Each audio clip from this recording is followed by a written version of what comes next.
so you can live the life that you truly deserve.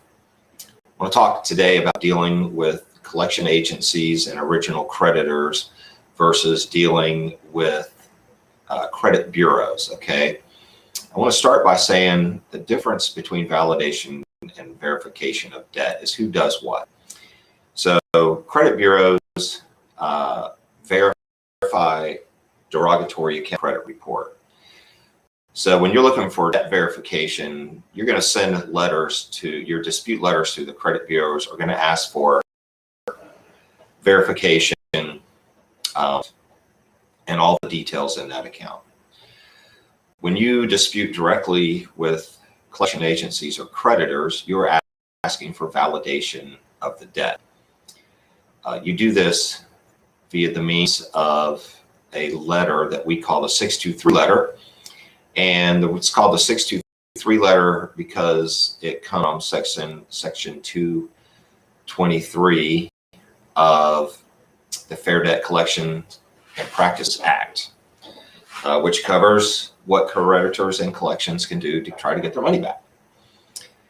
So let's cover statute of limitations. So a statute of limitations in a state is how long a creditor or collection agency has to sue you over the debt. In the state of Florida, it's 5 years. In other states, it's different. If you're in a different state, I would recommend that you look it up and see what it is. But in the state of Florida, it's 5 years. So, and that 5 years starts from the date of the first delinquency. Now, does not confuse the 5 years with how long an account can stay on your credit report. An account can stay on your credit report for 7.5 years. It's basically the date of the first delinquency. 180 days after that is when the 7-year clock starts ticking. So don't confuse statute of limitations with how long an account can stay on your credit report. They can stay on your credit report for 7.5 years. The difference between, and also something to consider is don't think because 5 years goes by that they will stop trying to collect. All the 5 years means is that they cannot sue you for the money. So if you default on a credit card for $1,000, they have the right to come and sue you in the court of law to try to get $1,000 back. They can leave that on your credit report for 7.5 years. They can leave it on there 7.5 years, and in which case it'll drop off. But then they have the right to try to collect from you basically forever.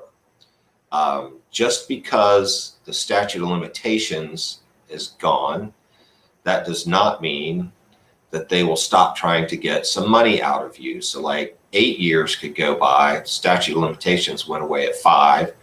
This account dropped off your credit report after 7.5 years. So it basically has no effect on you whatsoever anymore. It's there, but it's gone. They can't sue you and it's not on your credit report. So it doesn't hurt you any longer. However, believe me, they will still come after you and try to get you to pay that debt. Debt collectors are very slick. They are good at getting you on the phone and making veiled threats. And you know, if you owe them $1,000, they'll come on and say, look, if you'll just give me $350 right now over the phone, get out your credit card, we're going to settle this debt.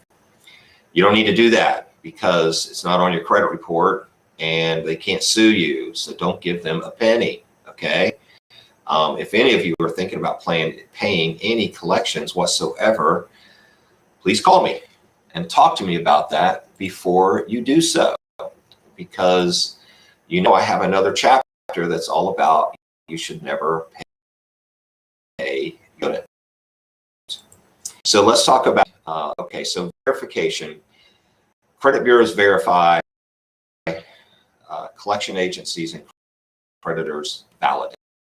Validation mean. So if you get a letter from a credit or collection agency saying that was this debt, and if you don't pay it, we're going to sue you, and we'll accept a reduced amount, which people get those letters all the time. And typically it says in those letters that, you know, if we don't hear from you in 30 days, we're going to assume that this debt is valid. But there's that word validation. So what I will tell you those letters, answer the letter within the 30 days. Denying, just deny, okay? Just deny. But even if it's been 5 years, okay, if you've got the letter and it's been 3 months and you find it laying on your desk, that's not a reason not to respond with a 623 letter, okay?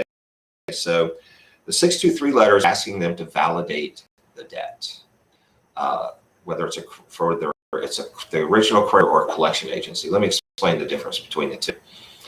And the creditor is like if you have a credit card and if you have a credit card, you stop paying on it, they close the account, and they are the original creditor. They sell the debt to a collection agency. Another example is if you have a car that is repossessed. Let's just say it's SunTrust Bank. You stop paying on your car, SunTrust repossesses your car. They sell the car at auction. The difference from what you owed and what they did is the amount that you still owe them.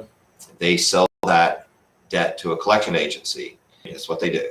The original creditor, SunTrust, the collection agency is to.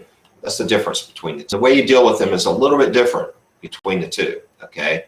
What I would say is if you are outside the statute of limitations, 5 years has passed, then you can be much more aggressive in fighting their validation of debt.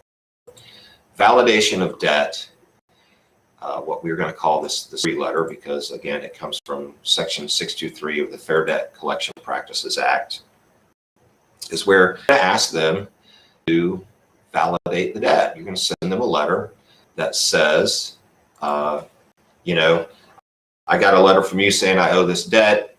I want to validate the debt. Even if it's your debt, okay, you need to send this letter, because the point is that what you're doing is you're going to make them prove that you owe them money. Because even if you owe the money, if you feel like paying it, pay it. But if you want to fight it, you know, would you pay somebody money that says they owe you money just because without any proof? Well, you shouldn't do that. So in your letter, what you're going to do, there's the difference between a 623 letter to an original creditor and to a collection agency. So to an original creditor, you are going to send them a letter, and you're basically going to say, you know, hey, I see that you're reporting information about me to the credit bureaus in a negative, derogatory way, saying that I owe this debt. And so I'm coming to you and I'm going to ask you to validate the debt. And there's certain things you're going to ask for. You are going to ask for, okay, a complete payment history of the alleged account. Notice I said alleged account. You are not admitting that it's yours, okay?